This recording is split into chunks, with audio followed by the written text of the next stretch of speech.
তীব্র আতঙ্ক ছড়িয়ে পড়ছে সরকারের মধ্যে, পড়ছে না আসলে পড়েছে। এবং এই আতঙ্কের প্রধান কারণ আমি বিশ্বাস করি, আমি আমার ভিসা নীতি যখন হয়েছিল তখন একটা ভিডিওতে বলেছিলাম যে এই যে প্রধানমন্ত্রী সব ম্যানেজ করে ফেলতে পারেন, এই পারসেপশনটা আসলে টুকরো টুকরো হয়ে গেছে প্রথম র্যাবের উপরে স্যাংশন এবং এরপর ভিসা নীতি আসার পর থেকে।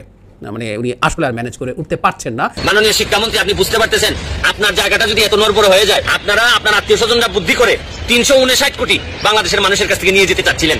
দেখেন, আপনি আমার বিশ্বাস যে এটা আপনার খোলাসা করা উচিত। আর এই বিষয়টি আমরা এখন মিডিয়া খুললেই এই গত 1 বছর ধরেই এটি নিয়ে তো আলাপ।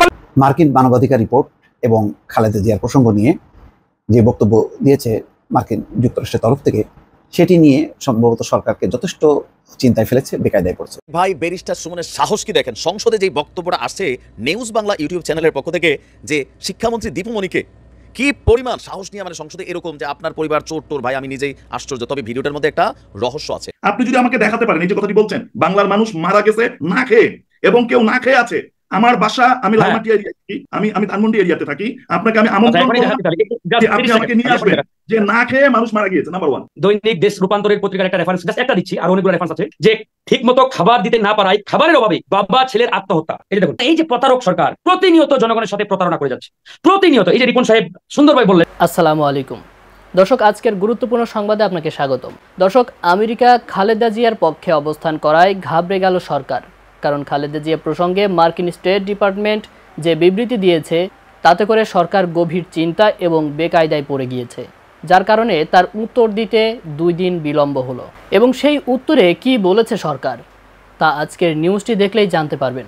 প্রিয় দর্শক, সেই সাথে আরও একটি গুরুত্বপূর্ণ ভিডিও দেখবেন, সেটি হলো গণ অধিকার পরিষদের নেতা ফারুক হাসানের সাথে আরিফুর রহমান রিপনের পাল্টাপাল্টি চ্যালেঞ্জ। তো দর্শক, কি সেই চ্যালেঞ্জ এবং সেই চ্যালেঞ্জে কে জিতলো সেটা দেখতে না টেনে পুরো ভিডিওটি দেখুন। দর্শক, আজকে নিউজের সর্বশেষ যে ভিডিওটি দেখবেন সেটি হলো বেশ কয়েকদিন ধরেই ইউটিউবে ব্যারিস্টার সুমনের একটা ভিডিও ভাইরাল হয়েছে নিউজ বাংলা এক ইউটিউব চ্যানেলে। ভিডিওটির টাইটেল ছিল সংসদে একই করল সুমন, এবং সেই ভিডিওটিতে দেখা যায় সেখানে তিনি সাবেক শিক্ষামন্ত্রী ডক্টর দীপু মনিকে অনেক বাজে এবং কড়াভাবে আক্রমণ করে কিছু কথা বলেছেন। তবে প্রশ্ন হলো, ভিডিওটা কি সত্যি নাকি মিথ্যা, আর সেটা জানবেন আজকের এই নিউজ ভিডিওতে। তো দর্শক, আর কথা বলবো না, চলুন দেখে আসি আজকের কাঙ্ক্ষিত ভিডিওগুলো। তবে তার আগে বলবো, যারা এখনও চ্যানেলটি সাবস্ক্রাইব করেনি অবশ্যই চ্যানেলটি সাবস্ক্রাইব করে পাশে থাকা বেল আইকনটি ক্লিক করে দিন। আর যারা ইতিমধ্যে চ্যানেলটি সাবস্ক্রাইব করেছেন তাদেরকে অসংখ্য ধন্যবাদ। তো চলুন ভিডিওটিতে একটি লাইক দিয়ে আমরা দেখে আসি আজকের কাঙ্ক্ষিত ভিডিওগুলো। ভাই, ব্যারিস্টার সুমনের সাহস কি দেখেন! সংসদে যেই বক্তব্যটা আসছে নিউজ বাংলা ইউটিউব চ্যানেলের পক্ষ থেকে, যে শিক্ষামন্ত্রী দীপু মনিকে কি পরিমাণ সাহস নিয়ে মানে সংসদে এরকম যে আপনার পরিবার চোর টোর, ভাই আমি নিজেই আশ্চর্য। তবে ভিডিওটার মধ্যে একটা রহস্য আছে। আগে সুমন ভাইয়ের বক্তব্য একটু আমরা শুনি, একটু মনোযোগ দিয়ে দেখবেন, আমি বুঝবো কত % মানুষ এখানে সচেতন মানুষ আছে। মাননীয় শিক্ষামন্ত্রী, আপনি বুঝতে পারতেছেন আপনার জায়গাটা যদি এত নড়বড় হয়ে যায়, আপনারা আপনার আত্মীয় স্বজনরা বুদ্ধি করে 359 কোটি বাংলাদেশের মানুষের কাছ থেকে নিয়ে যেতে চাচ্ছিলেন। দেখেন, আপনি আমার বিশ্বাস যে এটা আপনার খোলাসা করা উচিত। আর এই বিষয়টি আমরা এখন মিডিয়া খুললেই এই গত 1 বছর ধরেই এটি নিয়ে তো আলাপ আলোচনা চলছে। এতটুকু অংশ শুই না কি বুঝছেন ভাই? সুমন ভাইয়ের কলিজা কত বড়, যে শিক্ষামন্ত্রী এরকম বলতেছে আপনি আপনার পরিবার মিললে আপনার ওই এলাকার সরকারের টাকা টোকা খাইছেন, সেই মনীয় দীপু মনি সেই মনীয়। এই সাহসটা দেখে কারা অবাক হয়েছেন? অনেকে অবাক হয়েছেন। এবার আসেন, ভিডিওটা কি অরিজিনাল নাকি ফেক? সংসদের দৃশ্য রাইট, সবই ঠিক আছে, ব্যারিস্টার সুমন ভাই কথাও বলতেছে, সবই ঠিক আছে।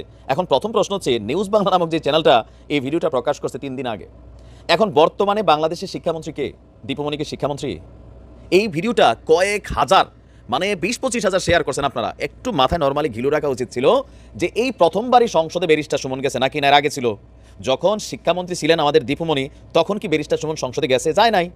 তাহলে দীপু মনি প্রশ্নের উত্তর দিচ্ছে ব্যারিস্টার সুমনের, ব্যারিস্টার সুমন দীপু মনির আঙুল তুলে কথা বলতেছে। তাহলে পেঁচটা কোথায়? পেঁচটা হচ্ছে ব্যারিস্টার সুমনের ভিডিওটা যখন চলতেছিল এটা সংসদের দৃশ্য, কিন্তু এখানে 2টা ভিডিও কাট করে জোড়া করা হয়েছে। কারণ দীপু মনি তো এখন সংসদের শিক্ষামন্ত্রী না, উনি আছেন মন্ত্রী হিসাবে, কিন্তু শিক্ষামন্ত্রী না। আবার ব্যারিস্টার সুমন ভাই যে বক্তব্যগুলো দিচ্ছেন, বেসিক্যালি এগুলো ভয়েস ক্লোনিং টাইপের একটা অ্যাক্টিভিটিস, এআই প্রযুক্তি ব্যবহার করে কিন্তু এই কাজটা করা হয়েছে খুবই সূক্ষ্মতার মাধ্যমে। যে দেখেন সামনের দিকে আপনারা গুজব কেমনে বুঝবেন কোনটা সত্য?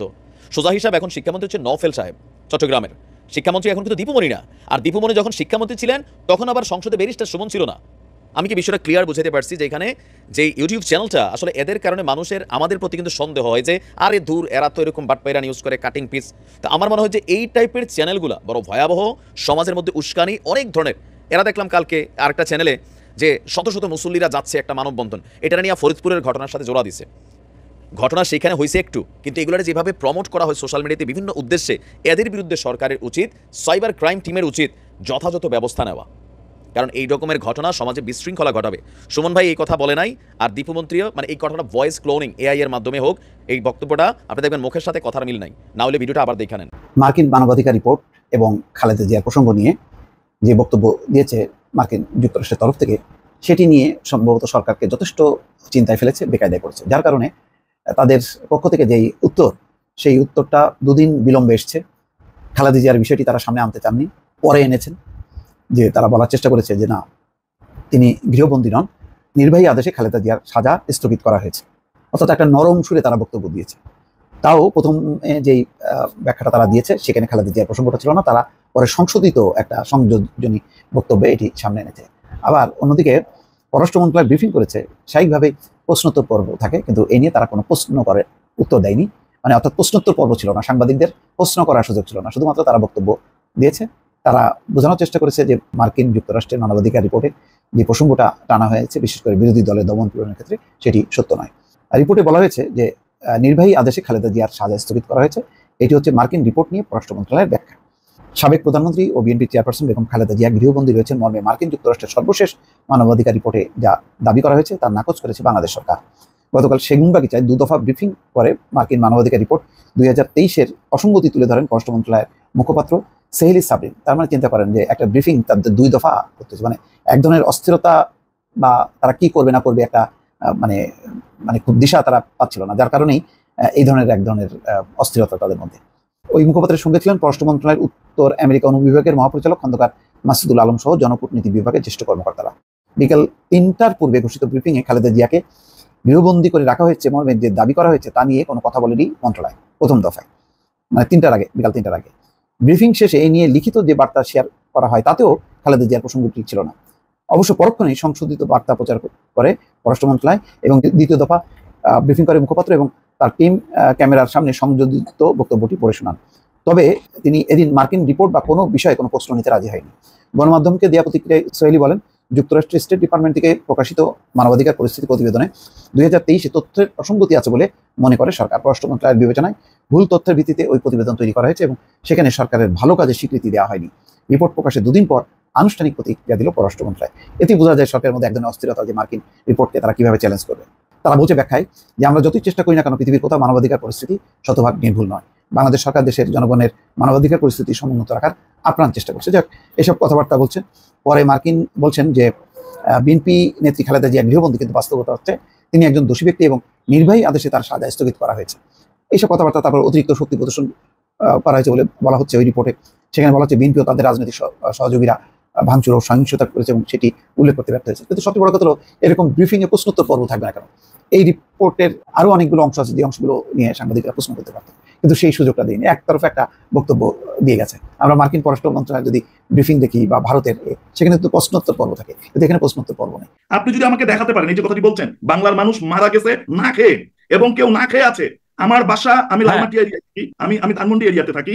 আপনাকে আমি আমন্ত্রণ করব যে আপনি আমাকে নিয়ে আসবেন যে না খেয়ে মানুষ মারা গিয়েছে। নাম্বার 1, দৈনিক দেশ রূপান্তরের পত্রিকার একটা রেফারেন্স, জাস্ট একটা দিচ্ছি, আর অনেকগুলো রেফারেন্স আছে, যে ঠিক মতো খাবার দিতে না পারায় খাবারের অভাবে বাবা ছেলের আত্মহত্যা। এই দেখুন, এই যে প্রতারক সরকার প্রতিনিয়ত জনগণের সাথে প্রতারণা করে যাচ্ছে, প্রতিনিয়ত। এই যে রিপন সাহেব সুন্দরভাবে বললেন, সরকার নাকি উন্নয়নের একদম চরম শিখরে জনগণকে নিয়ে গেছে। ভাই, উন্নয়নের নমুনা কি এই যে এক এক সময় এক এক ভাবে জনগণের সাথে প্রতারণা করছেন? এই যে কিছুক্ষণ আগে নিউজটা আমি পাইলাম যে ঢাকা শহরে ওই যে পিকআপে করে মাইকিং করা শুরু করছে যে 8টার পরে শপিং মল, দোকানপাট সব বন্ধ রাখতে হবে, বিকজ বিদ্যুতের চরম ঘাটতি। গ্রামে গঞ্জে তো বললামই না, 8 ঘন্টা 9 ঘন্টা পর্যন্ত লোডশেডিং, কল্পনার বাইরে।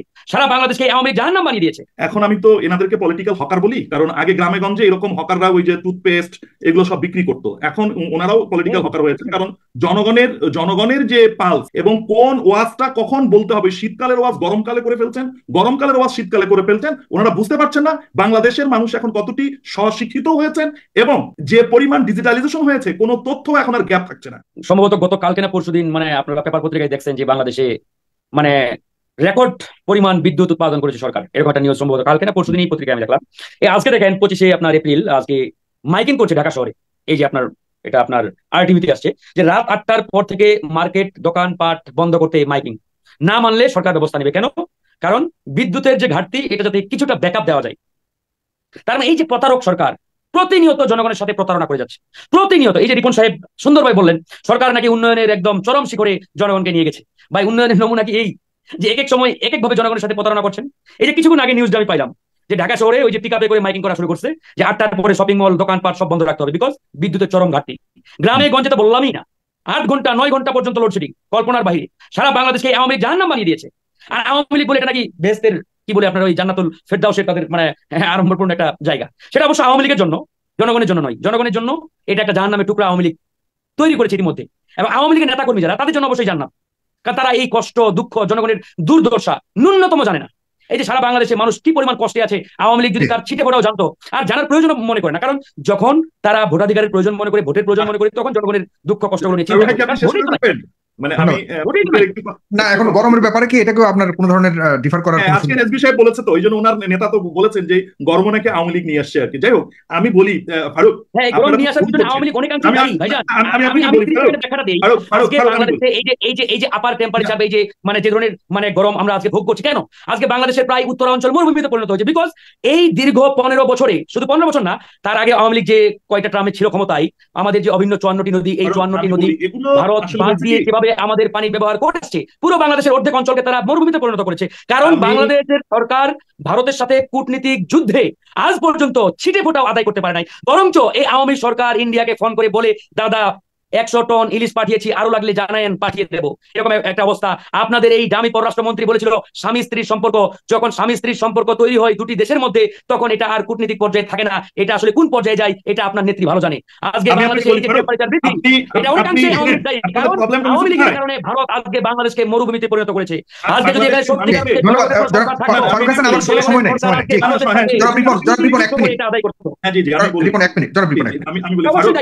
না না আপনাদেরকে একটু জিনিস বলে দেই যে সেটা আপনাদের কোথায় ভুল হচ্ছে। ভারতের কাছ থেকে আওয়ামী লীগ কি করেছে রিপন ভাই? আমি জানতে চাই আপনার কাছ থেকে, মানে কূটনীতিক ভাবে ভারতের কাছ থেকে কোন স্বার্থটা আমরা আদায় করতে পেরেছি এখন পর্যন্ত? আমি আপনাকে নদীগুলো পেয়েছি, সীমান্ত বন্ধ করতে পেরেছি, আপনার একটা করিডোর পেয়েছি না? আপনি দেখান ইন্ডিয়ার কাছ থেকে আওয়ামী লীগ কি অর্জনটা করতে পেরেছে বা কি আরেকটা করেছে, দেখেন একটা ন্যূনতম। আমি আপনাকে শেষ করতে হবে ফারুক হাসান, জনাব রিপন বলুক এক মিনিট প্লিজ। আমি ওনার তর্কে আমি যেতে চাই না। কারণটি হলো যে বিরোধী পক্ষে যারা থাকে, এবং এগুলো যেটা হয়েছে যে এখন আমি তো এনাদেরকে পলিটিক্যাল হকার বলি, কারণ আগে গ্রামে গঞ্জে এরকম হকাররা ওই যে টুথপেস্ট এগুলো সব বিক্রি করতো, এখন ওনারাও পলিটিক্যাল হকার হয়েছে। কারণ জনগণের যে পালস এবং কোন ওয়াজটা কখন বলতে হবে, শীতকালের ওয়াজ গরমকালে করে ফেলছেন, গরমকালের ওয়াজ শীতকালে করে ফেলছেন, ওনারা বুঝতে পারছেন না বাংলাদেশের মানুষ এখন কতটি স্বশিক্ষিত হয়েছেন এবং যে পরিমাণ ডিজিটালাইজেশন হয়েছে, কোনো তথ্য এখন আর গ্যাপ থাকছে না। আজকে আমি স্যার একটু শুধু কথা বলি যে বাংলাদেশ ব্যাংকে যে ঢোকার যে ইস্যুটা এসেছে সেটি তথ্য নিয়ে না, কিন্তু অপতথ্যের জন্য এসেছে। এই কথাটা কিন্তু আপনি বলেননি। 26 জন কর্মকর্তা, আপনাকে আমি বলি যে 26 জন কর্মকর্তা পদত্যাগ করেছেন। ওনারা কোথায় গিয়েছেন? ওনারা কি চাকরিটা ছেড়ে গিয়েছেন? নো, তাদের বিভিন্ন মেয়াদে বিসিএস এ কর্মকর্তা হয়েছেন ওনারা বাংলাদেশ ব্যাংক থেকে, ওনারা বিভিন্ন মেয়াদে। কিন্তু গতকালকে এবং আজকে অনেক পত্রিকা, আমি নাম বলতে চাই না, তারা তাদের কাটতির জন্য ভিডিও ফুটেজ দিয়ে লিখেছে একযোগে পদত্যাগ করলেন 26 জন বাংলাদেশ ব্যাংকের কর্মকর্তা। এই যে পদত্যাগ করে অন্য কোথাও যাচ্ছে, তো পদত্যাগ করে তো যাচ্ছে, ব্যাপারটা তো এরকম না। না না সাগর ভাই, দুটো ভিন্ন। যে আমি যেটা ফারুক বললো যে বাংলাদেশের মানুষ না খেয়ে আছে, বাংলাদেশের মানুষ কিন্তু না খেয়ে নাই। বাংলাদেশের মানুষের, আমি তো বলছি যে মূল্যস্ফীতির কারণে বাংলাদেশের মানুষ আপাতত গরমে আছে কিনা এটা স্বীকার করবে। এটা তো বৈশ্বিক একটি অবস্থা। এখন ফারুক হাসান যে বলেছে বিদ্যুতের সংকটে মানুষ গরমে আছে এবং তাপদাহে এবং দাবদাহে মানুষ মারা যাচ্ছে, অবস্থা খুবই খারাপ, এবং রুহুল কবির রিজভী বলেছে যে আপনারা সেই গরম আনার জন্য দায়ী। এটাকে অস্বীকার করার সুযোগ আছে কিনা? দায়ী হলে সেটাই বলেছে। এখন কারণ হলো আপনারা বলেছেন বিদ্যুতের স্বয়ং সম্পূর্ণ, কিন্তু বাংলাদেশে এখন মানুষ গরমে মারা যাচ্ছে, এই হলো তাদের বক্তব্য। না গরমে মারা যাচ্ছে সেটা হিট স্ট্রোক অন্য জিনিস। তো আপনাকে তো গরমে তো মানুষ বিদ্যুৎ থাকলে, ফ্যান থাকলে, এসি থাকলে মানুষ মারা যেত না? বা কে নাই ঘরে এসি? এসি আছে কিন্তু বিদ্যুৎ তো নাই, চালাবে কি দিয়ে? না না না না, বিদ্যুৎ আছে। উনি যেটা বললেন যে উনি বলুক যে আজকে সে তো বললো বিদ্যুৎ থাকবে না রাত 8টার পর থেকে নাকি। আমি তো বললাম আমি দায়িত্ব বলছি। ফারুক আমি আপনাকে বলি, আপনাকে দায়িত্ব নিয়ে বলছি। আপনি যদি আমাকে দেখাতে পারেন এই যে কথাটি বলছেন বাংলার মানুষ মারা গেছে না খেয়ে এবং কেউ না খেয়ে আছে, আমার বাসা আমি লালমাটিয়া, আমি ধানমন্ডি এরিয়াতে থাকি, আপনাকে আমি আমন্ত্রণ করব যে আপনি আমাকে নিয়ে আসবেন যে না খেয়ে মানুষ মারা গিয়েছে, নাম্বার 1।